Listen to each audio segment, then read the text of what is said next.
Om Swastiastu, salam harmoni. Perkenalkan, nama saya Eko Wahyu Nesa Putra, nomor absen 18 dengan NIM 2211031531. Nah, pada kesempatan kali ini saya akan memaparkan jawaban terkait pertanyaan yang sudah diberikan. Adapun soal yang pertama yaitu pandemi COVID-19 telah mempercepat penggunaan perangkat teknologi digital dalam proses pendidikan. Menurut Anda, bagaimana dampak teknologi baru terhadap sekolah, belajar, dan pembelajaran?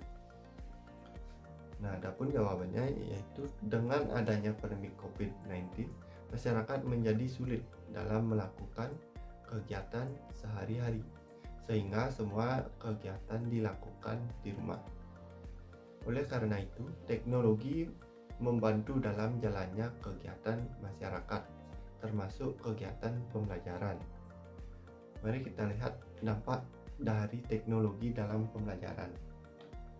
Nah, yang pertama, akses informasi lebih luas.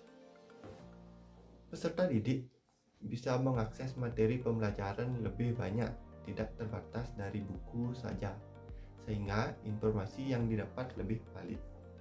Nah, yang kedua, lebih interaktif.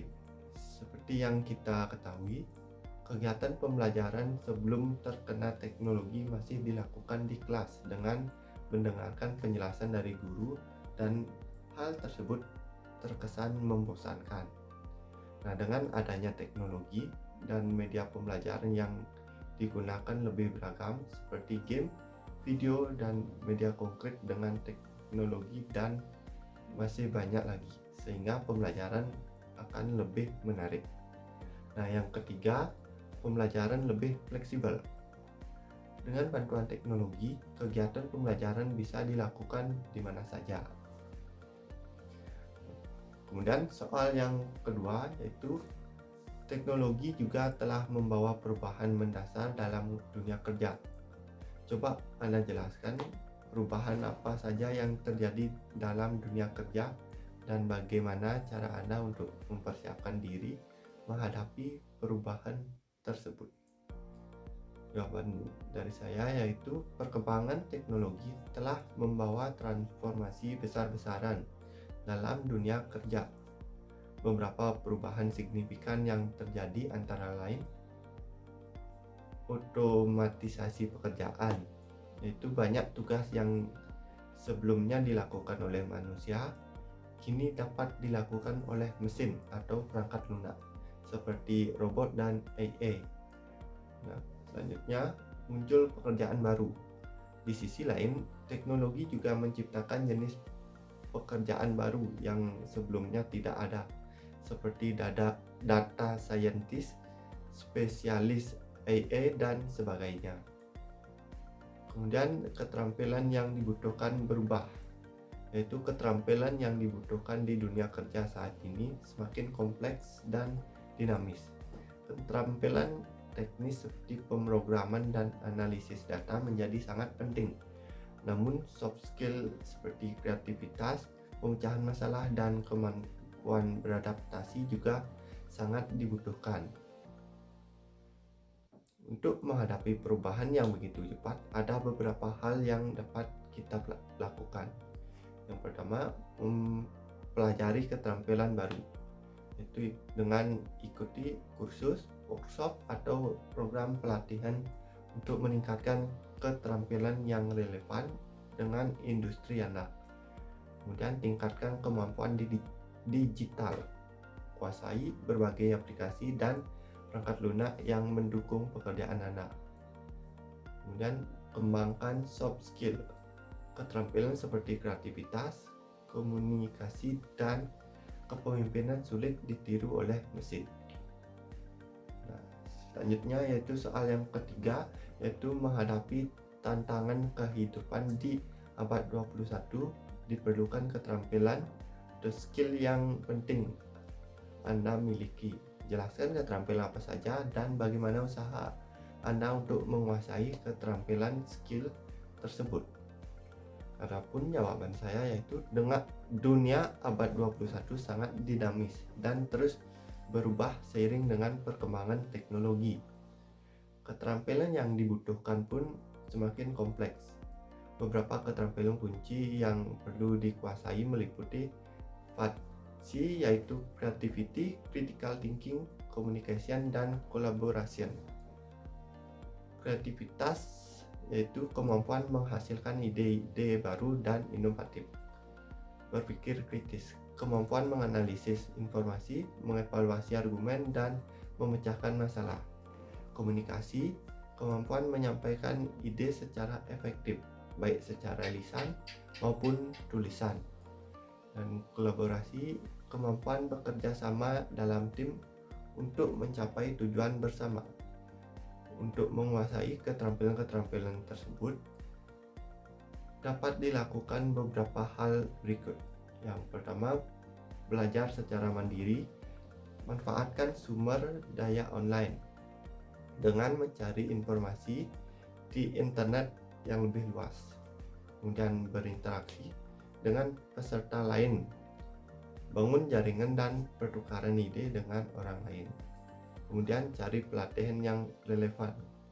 Pilih pelatihan yang sesuai dengan minat dan tujuan karir Anda. Nah, selanjutnya yaitu soal yang keempat, yaitu proses adopsi terhadap teknologi diperlukan adanya tahapan. Coba Anda jelaskan tahapan adopsi dan penggunaan TIK. Dan menurut Anda, apakah tahapan proses adopsi teknologi di Indonesia sudah tepat?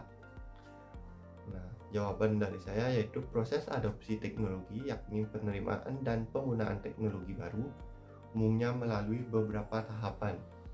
Model yang paling umum digunakan adalah model inovasi difusi yang diperkenalkan oleh Everett Rogers. Model ini mengidentifikasi 5 tahap adopsi, yaitu yang pertama, awareness atau kesadaran awareness atau individu menyadari adanya inovasi baru, namun belum memiliki informasi yang cukup. Yang kedua, minat, interest. Individu mulai mencari informasi lebih lanjut tentang inovasi tersebut. Yang ketiga, evaluasi. Individu mempertimbangkan manfaat dan kerugian dari inovasi tersebut. Yang keempat, uji coba, yaitu individu mencoba inovasi tersebut dalam skala kecil. Kelima, adopsi. Individu memutuskan untuk menggunakan inovasi secara penuh dan terus-menerus. Indonesia telah menunjukkan kemajuan pesat dalam adopsi teknologi informasi dan komunikasi atau TIK. Hal ini terlihat dari peningkatan penetrasi internet, penggunaan smartphone, dan berbagai layanan digital lainnya. Namun, apakah penerapan TIK di Indonesia sudah tepat? Menurut saya belum, karena ada beberapa faktor yang menyebabkan, yaitu yang pertama, kesenjangan digital. Meskipun terjadi peningkatan, masih ada kesenjangan digital yang signifikan antara daerah perkotaan dan pedesaan, serta antara kelompok sosial ekonomi yang berbeda. Lalu yang kedua, kualitas infrastruktur, yaitu kualitas infrastruktur TIK seperti jaringan internet yang belum merata di seluruh wilayah Indonesia. Yang ketiga, keterampilan digital. Tingkat keterampilan digital masyarakat Indonesia masih beragam, terutama di kalangan generasi tua. Nah, kemudian soal yang kelima, yaitu menurut Anda bagaimana proses pembelajaran yang tepat diselenggarakan di sekolah pada era digital saat ini, dan bagaimana pula cara untuk melakukan penilaian terhadap proses pembelajaran yang berlangsung. Adapun jawaban dari saya yaitu pembelajaran berpusat pada siswa, yaitu siswa tidak hanya menjadi penerima pasif informasi, tetapi aktif terlibat dalam proses pembelajaran. Mereka dapat mengeksplorasi materi dengan kecepatan masing-masing dan mendapatkan umpan balik yang lebih personal. Kemudian penggunaan teknologi seperti komputer, tablet, smartphone, dan berbagai aplikasi edukasi menjadi alat bantu utama dalam pembelajaran. Kemudian akses informasi yang luas. Siswa dapat mengakses informasi dari berbagai sumber, baik melalui internet maupun sumber belajar lainnya. Penilaian dalam proses pembelajaran di era digital juga mengalami perubahan. Beberapa metode penilaian yang umum digunakan adalah penilaian autentik, yaitu penilaian yang mengukur kemampuan siswa dalam menerapkan pengetahuan dan keterampilan dalam situasi nyata. Contohnya presentasi, proyek kelompok atau portofolio. Nah, kemudian penilaian formatif. Itu penilaian yang dilakukan secara terus-menerus selama proses pembelajaran untuk memberikan umpan balik kepada siswa. Contohnya kuis singkat, diskusi kelas, atau tugas harian. Ketiga, penilaian sumatif. Penilaian yang dilakukan pada akhir suatu periode pembelajaran untuk mengukur pencapaian siswa secara keseluruhan. Contohnya ujian akhir semester atau ujian nasional. Nah, sekian jawaban dari pertanyaan UTS yang diberikan. Akhir kata, saya tutup dengan Parma Santi. Om Santi Santi Santi Om. Salam harmoni.